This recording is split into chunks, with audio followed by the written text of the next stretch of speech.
50 of us who are leaders of Boston that said we need to go to this country and understand it better. And I went to Hangzhou, is that how you say it?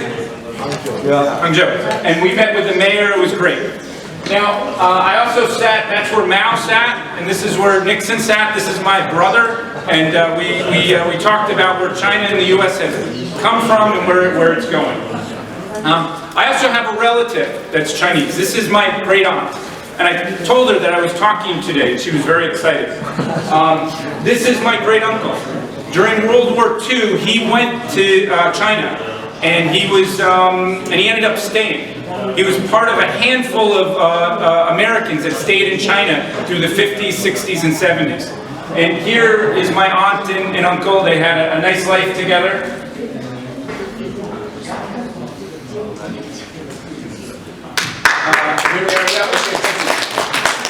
And they made many friends in China. And this is one of their friends. They made many, many friends in China. And this is another one of their friends. So, my great uncle ended up starting to act. And there's a movie called Dr. Bethune. Has anyone heard of Dr. Bethune? Yeah. Okay, so my uncle was Dr. Bethune in the movie.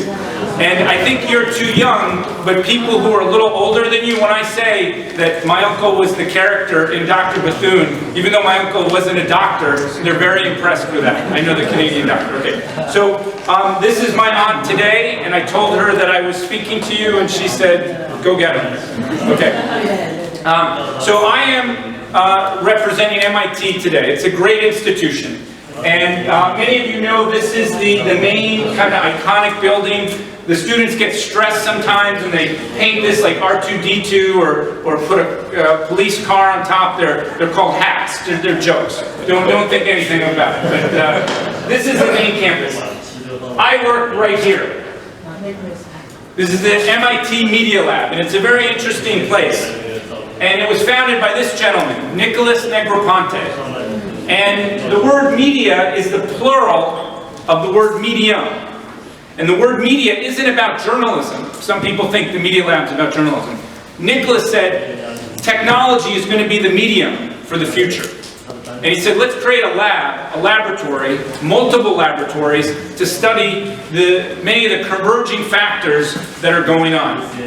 Now, for 25 years he ran the lab, and it was about making gadgets and e-ink and Lego Mindstorms, and there are a number of things that have come out of the lab. But I think the best is ahead. And the best is ahead because of collaborations. Now these are glyphs. They're not Chinese characters. Glyphs of the 36 labs. So the lab isn't one lab. And this is Joey Ito, the head of the lab. Joey dropped out of college twice. He doesn't have a college degree. He's one of the first investors of Twitter. He doesn't have to work. He's on the board of the New York Times, MacArthur Genius Fellowship, Sony. He's everywhere. And he's a venture capitalist. And he's saying the future of the lab is not demo or die. Because when Nicholas ran the lab, he said, let's demo, and if we don't demo, we die. And the reason is he set up the lab in a very unique way.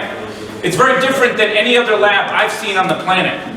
He went first to Japan, but around the world, and said to companies, would you like to be a member, a consortium member of the lab? And today, there are 83 consortium members. These are all billion-dollar-plus revenue companies, some from China today, and they pay in to be part of the consortium.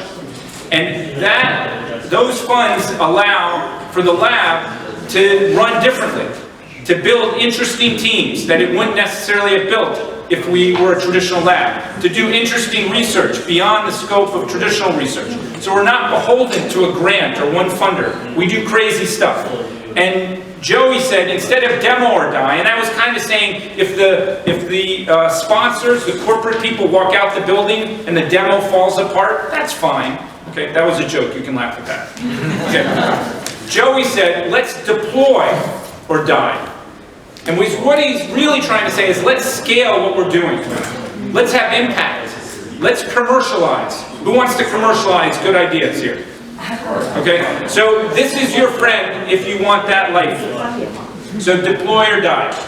So right now, the Media Lab is celebrating its 30th anniversary.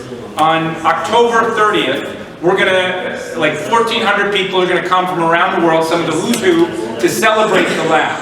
And I think the lab is thinking about where it wants to go in the next 30 years. And given that you're powerful and you represent China, I think China should be woven into the future of the lab in interesting ways. So let me tell you about some of the labs. So raise your hand if this has been interesting so far. Okay. All right, so one lab is personal robots. So everyone knows robots that build cars. Everyone knows robots that sort pens. There are many robots in China, but how many personal robots are there? And this is Nicholas, and he's building robots to go into hospitals to help nurture sick people. He's building robots to help in schools. And as robots go mainstream into our lives, what does that mean? So this group is doing important research that can be the underpinning of business opportunities around that. Biometronics. So this group is led by Hugh Hare. And he's saying if you're missing a limb, the way you add technology to extend that missing limb isn't very good. The biology and technology, they don't fit well together. Okay? So he's doing something about it. He's created a machine where if you are missing a leg, you put your stub in here, it'll triangulate and give you a number to be able to make a prosthetic that actually fits. And not only is he passionate about this because he wants to do good, but he's a client. He lost both his legs. He's a double amputee. He built those bionic legs, and he's like, we're going to do this. And there's a guy in his lab, David Senge. For him, this is personal.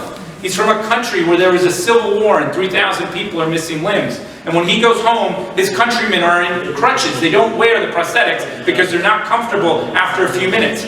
So they're using 3D printing technology to join technology in the human body. This is the future of bionics. And they're working with another lab, the Synthetic Biology Lab, Neurobiology Lab, created a center for extreme bionics. So this is the future of those types of things. Here's another lab. This is mediated matter. This is Neri Oxman, and she is at the intersection of computational design, additive manufacturing, synthetic biology, and material engineering. And she's doing extraordinary things. A lot of you have heard of wearables. You know, they tell you how many steps you walk. This is a wearable. This is a large intestine that you can wear outside your body if you're going to go to Mars. So she's really thinking about nature. She also got 6,000 silkworms to weave a pavilion. So instead of having a 3D printer slowly build something, why not tap into nature? Do you have silk and worms in China? Okay, you can harness that for interesting things. She also printed 3D glass. She thinks it's the first time anyone's printed 3D glass, although I bet it's been done in China. She's also looking at dragonflies and shrimp. Across the planet, this is one of the most plentiful biological resources, and she's thinking, how do we tap into this? Her lab is also creating an autonomous vehicle that can drive somewhere and use an arm to print a house. And there's some real implications for that that are very interesting. Here's another lab, changing places. They're thinking of the future of cities.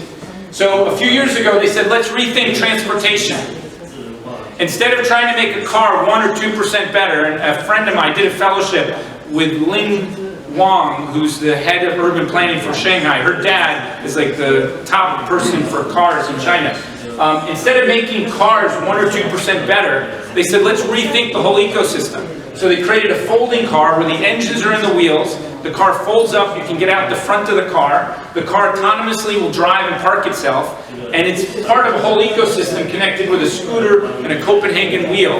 And so as new cities crop up, and many of them are in places like China, you can rethink transportation. This group is also thinking about robot furniture. A lot of us are thinking about smart cities, but you're only aggregating the data of traffic. You're not thinking about how to build homes with robot furniture. You can make a small place seem twice as big with robot furniture. You can have furniture change as your lifestyle changes, as you grow old. You can also create apps and all sorts of things. A lot of potential there. We're also looking at agriculture, and that's a box car that you put on a train. What if you created vertical farming didn't use water but used mist, no pesticides, and you put these boxcars on the sides of buildings where people are, and you grow food immediately ready to serve. You change the use of resources on the planet in terms of transportation and refrigeration of food if you grow food where people are, and this could be a game changer in the environment, and we're trying to create the Linux of agriculture on this side. Here's a robot floor. You can get data and get predictive analytics and do all sorts of interesting things with that. Here's my last group I'm going to tell you, and then I'm going to go deep on a project. This is the camera culture group, and this is our group, and we're kind of like a motel. Instead of having a cool museum demo, we'd like to have an interesting person in our group. So if you know someone who's good at imaging, optics, screens, I want to know them because we'll put them on our team. So we're working with terahertz. We can read a book without opening it. You can see the ink on the pages. So if you're Terminator, you go back in time and you need to read information, you can get it real quick. If you have a Picasso and you want to know if it's fake or not, this technology can tell you. We also want to use this eventually to scan the body. Imaging technology can be revolutionary in health. We're also looking at big data. Has anyone heard of big data? Okay, a lot of companies, Fortune 400 companies, are sitting on visual data, but they don't do anything with it. They do use the metadata. What if you look at the image and pull information out of it? So here's an example. We did some research where we took Google Street View scenes. We were able to do an algorithm to figure out which neighborhoods are safe or not. And that's very interesting. It's using computer vision, and we think this could be done in a number of interesting ways. So our lab has been known for femtophotography. That's a Greek word. Trillion frames per second. It's actually 0.5 trillion. In 1 second, we can take it. We're doing an MIT research courses, and we're doing social gatherings to talk about ideas where we get interesting people together. And then RedX, we're doing camps. Those are basically hackathons. We're creating incubators that are year-round that work with us in parallel to help de-risk what we're doing. And then we're creating a sandbox to test these ideas. And so this is one of the monthly gatherings. We call it Imaging Cafe. And I think of when Steve Wozniak and Steve Jobs pitched the first Apple computer, that's kind of what it's like. We get computer vision people, we get optics people, we get health people, we get mentors, venture capitalists, socially awkward engineers that don't get out much, and we connect them. And we bring cool technology. This guy studies bats. 1 million bats leaving a cave, and he's doing important research on drones if they fly in groups. This is Google Tango. There are only 50 in the world. We had 4 in the same room at the same time, and the guys that made it, we talked about what are the future implications of Google Tango, etc. Carmichael, who just spoke, was one of our speakers at this. We get the best and the brightest to kind of share their ideas and ask for help. And we'd love to have representatives of the network here there. I'm also running 3 innovation centers in India, but this could be anywhere. This could be China, this could be Mexico, this could be the Middle East. But this is where we started. These are our RedX camps that I told you about. What we do is, we believe bottom-up innovation is something to follow. We believe that with Moore's Law, with big data, with the cloud, that innovation isn't going to be coming from top down. It isn't going to be because of more people who are in MBA programs. Who runs an MBA program here? Okay, you're in trouble, because that's not the only way people are going to be innovative. We believe in this bottom-up innovation model. So what we're doing is we've run 10 of these camps. We take requests for application. We get 1,000. Of those 1,000, we take 100. Of those 100, we spend 3 months curating 20 projects that they work on. And then we send our MIT team to facilitate. Now these 100 don't realize that we're watching them. And of the 100, we take 20 and we ask them to work with us for the whole year in parallel as we're doing research at MIT. And we believe that by doing this, this is a way to have a competitive advantage to figure out new innovation. So those in the middle are some of my engineers. On the side, you see hardware. On the side, you see software. So we believe hardware is the new black. I don't know if you get that. That's sort of a joke. But we think hardware is really cool. Anyone can scale a ripoff of Groupon, but not anyone can do hardware-software combos. And then here are some of the devices that we've been creating. And we've been focusing on health. The eye, the medical tricorder. This is a device that this clinician, who's not an engineer, you have clinicians in China, said to us, hey, if I'm a baby, I can't tell my physician that I can't see peripheral. So we got some engineers we got some innovators from India, and we got an MIT person to kind of think about it. So we created a dome that flashes lights. This is cool. So the president of India, the former president, is APJ Kalam, said, I want to meet these kids. And we inaugurated one of our 3 innovation centers. So I mentioned we have 3 innovation centers. 2 are around health, low-cost health devices. The 3rd is on the future of cities. So this is Boston. This is the Neponset River right there. That's the Silicon Valley, the Industrial Revolution. That's the Charles River, MIT is right there. If you analyze this scene, you think the future of cities is infrastructure, it's roads, it's waterways. I say bullshit. I said that for shocking. Okay. We think the future of cities is understanding data and connecting the digital layer and the physical layer. And so what we did was we went to a city in Nasik, and this could be anywhere. And we happened to know that it was going to be a pop-up city. The city of 2 million was going to have 30 million converge over 40 days. There was a Hindu pilgrimage there. And we sourced, this is the pilgrimage, a lot of people went and dipped in the water. We sourced 1,000 innovators, and we accepted 100. These are the 100. And we gave them challenges to come up with projects. This is that bottom-up innovation that I told you about. And we came up with 30 projects that were deployed at the Kumbh Mela. That's the event where all the people came. We used cell phone data to figure out where people were. The police didn't know. They were very thankful for us. These are kids who were coming up with this. We had a Googler, someone from a corporate multinational, come and help us. We used Home Depot technology to build a 2-story slum housing that was the first of its kind and could scale to 1 million people. We created the definitive app for the event. We created foot trackers to see where people were. We created epidemic trackers. We did all these sorts of things. All these ideas are scalable in Tier 2 cities. More people on the planet live in Tier 2 cities. And we think harnessing data to solve problems, to be innovative, there's a huge business opportunity around that. So, in terms of time, how am I doing? Okay. So, who found this interesting so far? I'm 2/3 of the way done. Okay. So now I want to switch into another passion project that I'm doing that might be of interest to you. So I grew up in this little island called Manhattan, and I would explore the city. I love the different neighborhoods. I'm a curious kid. And my curiosity was satisfied by going to a conference. Has anyone heard of the TED conference? Technology, Entertainment, Design. I've been to 10 of these. I could buy 5 Terrafugia cars, for the price of admissions to this. This is an obnoxiously expensive event. The Terrafugia car ain't expensive, but this is expensive. It's harder to get into than the Oscars. It fills up in 15 minutes a year ahead of time, and 1,600 people go. And it's a multi-million-dollar event. They film these speakers, and then they give the talks away for free. They put it online, and 2,000 talks today have been viewed 3 billion times. It is the 3rd most respected media property online. A lot of these already translate in Chinese. Yeah. A lot of people read. Yeah. So I went to 10 of these conferences, and I love taking pictures. I'm a Getty photographer, okay? I click, click, click, click, click, click, click, click. So I would take pictures of the famous people there and give them the pictures. They liked it. I didn't charge them. I gave it away, a freemium model. I also would give it to my friends who couldn't get in, so they felt like they were there. They could say, hey, I was there, even though they weren't. I came back from these conferences, and my children, this is my 3 kids, they said, Daddy, do you love us? Why do you go away for a week at a time? Are you part of a cult? That was a joke. Okay.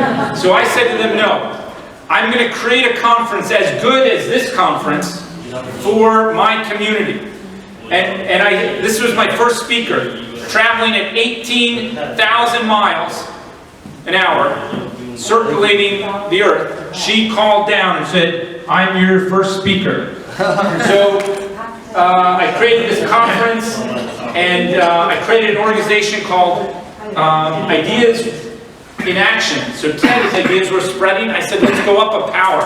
Let's be even better. Let's 10x the ideas. So you guys are looking for ideas. So I think I by accidentally discovered something that could be the future of new ideas. So to date, I've had 300 speakers. And these are the best of the best of the best. The person who's working on Oculus 2, Oculus 1 isn't even out, is going to be one of my speakers, the executive director of engineering at Facebook. She's also working on the mind control of the phone. I got the best of the best of the best. I got the number 3, Nunu, the number 3 pianist in the world. He's Chinese, he's really good, look him up. So this is my conference that I've been running, and I opened up admissions to it on Thursday. And as of today, I have 1,800 people that signed up for it. And this is where they're coming. They're paying. This event, people are coming from all over. These are the bottom-up innovators of the future. And it's around the world. I need more Chinese. Okay, and they come from all over the world, and they have all sorts of fancy titles. And this is the age demographic. So it's not just people who are 33 years old that dress in black and live downtown. It's a range of stuff. So for a lot of you, this meeting is the end. But for the way I'm thinking, the meeting is the beginning. And so what I want to do is not just focus on who's standing on stage, but think about the community we're facilitating. And so one way I do it, all my speakers every year, I make them give rehearsal talks of their talk before they give it. And I say to my community, and it's about 70,000 now on my database, I say, come and give feedback to the speakers. That guy gave a talk, Elon Musk watched it, that's the vertical farm guy. But we had our community help him give the talk of his life. I also ask people to help depict the talks graphically. I also have an ambassador from Wikipedia to get information on Wikipedia. I also have 30 comedians who make fun of the talks. In an age of Jon Stewart and comedy, if we're really going to get ideas out there, use comedy. I also have translators, and I've had, of my 300 talks to date, I've had 200 of them translated into different Chinese languages. We have fancy people come. That's the Oscar for Casablanca. That's the lady who lost her leg in the marathon bombing. She did dancing. And last year we did a simulcast. And if you go back to China, you can watch this conference. We had people from all over the world. There were 7 countries that didn't watch. And I know people in those countries, so this year we're going to get the whole world. I was really upset about that, but I'm okay now. But we had 191,000 people watch last year. We also have the most content. This is a local event that's gotten on to TED.com. And to date, I'm proud to say we have just crossed the 30 million threshold of the views of our talks. But what's really interesting about this is while this event happens in Boston, what we want to do is create experiences where you can meet the speakers, the protagonists, the people who are sharing these ideas. You can kick the tires and see if what they're talking about is legit. So you can go and drive an exoskeleton. Has anyone heard of Project Loon? You haven't, because it's top secret. It's one of the projects that Google's doing to put a wing that perpetually goes around the Earth, or balloons to distribute internet. So we had 70 young people and families create those that self-propelling glider, and we talked about the implications of that. We went to Dean Kamen's lab and met all his scientists. We signed NDAs. We went to Terrafugia the day before it was going to release its new plane, and we saw how the engineers were working, and there's Carl, the CEO. We went to famous labs at Harvard, at MGH, the #1 hospital in the world.